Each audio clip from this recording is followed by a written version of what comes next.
Schedule क्या होगा। Schedule एक व्यक्ति सबके लिए बनाए ये तो हास्यास्पद बात है, वैसे तो हर व्यक्ति अपना शेड्यूल खुद ही बनाएगा। एक बेसिक सा आइडिया हम डिस्कस कर सकते हैं, उसको कस्टमाइज करना है अपने हिसाब से। बेसिक बात जो है, डेली शेड्यूल में 3 कंपोनेंट्स का ध्यान रखिए। पहला कंपोनेंट है कि करंट अफेयर्स को बिल्कुल भी मिस मत कीजिए।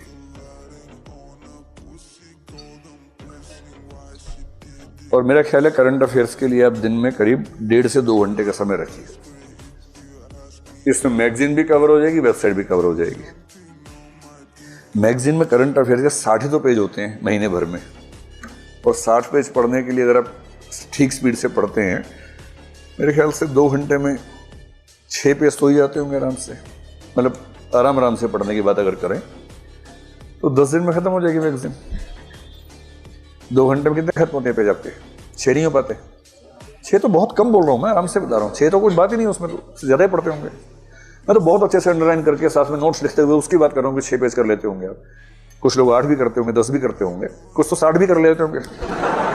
बस उनसे कुछ पूछिए मत बाद में क्या क्या पढ़ा है। तो ऐसे तो कर ही लेते होंगे। मैं कह रहा हूँ गहराई से पढ़ने में आपको शायद 2 घंटे में 6-8 पेज कवर होते होंगे, इससे ज़्यादा नहीं होंगे, क्योंकि उसमें फैक्ट्स बहुत ज़्यादा होते हैं ना उन पेजेस में। जिन पृष्ठों पर तथ्य बहुत ज़्यादा होते हैं, उन पृष्ठों को पढ़ने की स्पीड स्वाभाविक रूप से कम हो जाती है। वो उपन्यास नहीं कि आप 1 घंटे में 20 पेज पढ़ेंगे। किसी नॉवल को पढ़ते हो अगर आप 1 घंटे में 20-25 पेज पढ़ रहे हैं तो इसका मतलब आप ठीक स्पीड पे हैं। लेकिन करंट अफेयर्स के अगर आप 20-25 पेज 1 घंटे में पढ़ रहे हैं तो इसका मतलब चिंता की बात है ना। 2 घंटे में 6-7-8 पेज ठीक स्पीड है करंट अफेयर्स के मामले में। तो आप ये कर सकते हैं कि मैगजीन में रोज 1 घंटा लगाएं, क्योंकि 1 घंटा लगाएंगे तो भी आप 20-22 दिन में कवर कर लेंगे उसको। और 1 घंटा वेबसाइट पे लगाएं प्रतिदिन। और ये 2 घंटे अलग से रखिए, मिक्स मत कीजिए। जैसे आप तय कर ले अपना शेड्यूल, जो भी आपका दिन भर का शेड्यूल है। अगर आप रात को देर तक पढ़ते हैं या जल्दी सोते हैं, जैसा भी शेड्यूल आपका है, जैसे आप तय कर लें कि भाई डिनर के बाद के 2 घंटे ये, उसके बाद सो जाए, या सुबह उठते सबसे पहले 2 घंटे ये, वो अपने हिसाब से देखिएगा। क्योंकि आपकी जो नेचर है उससे कंप्रोमाइज मत कीजिए।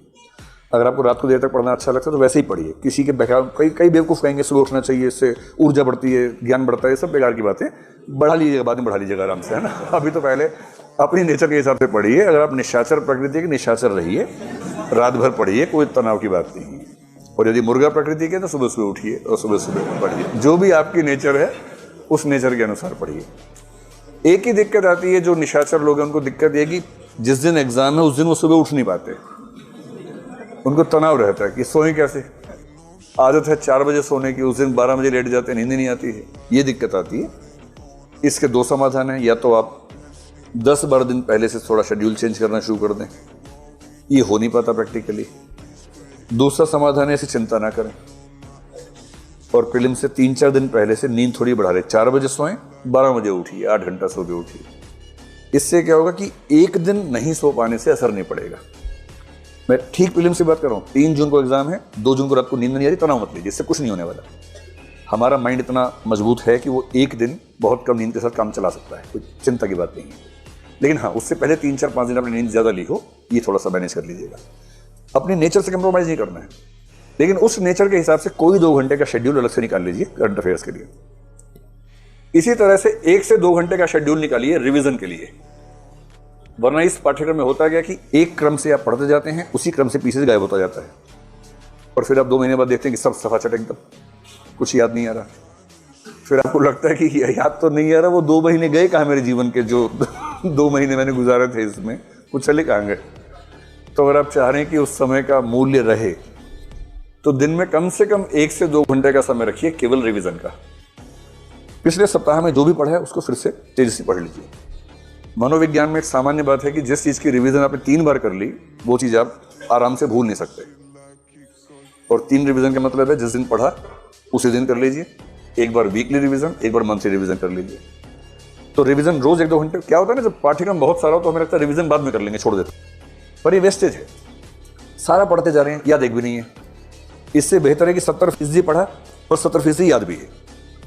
तो रिवीजन को बिल्कुल हल्का में मत लीजिएगा, और सबसे अच्छा समय सुबह उठते ही सबसे पहले आप 2 घंटा रिवाइज कर लीजिए।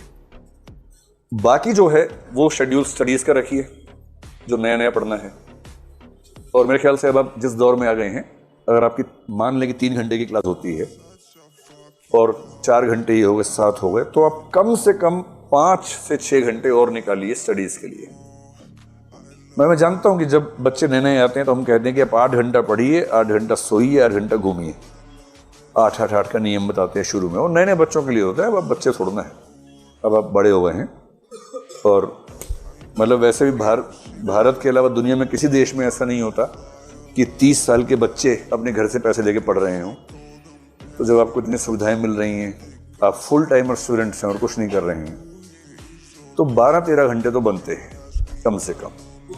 और जब परीक्षा एकदम नज़दीक आए तब 8-10 दिन 14-15-16 घंटे भी बनते हैं। उस समय 15-16 घंटे रोज की बात नहीं हो सकती, पर 5-7 दिन तो हो ही सकता है परीक्षा के नज़दीक जब हो।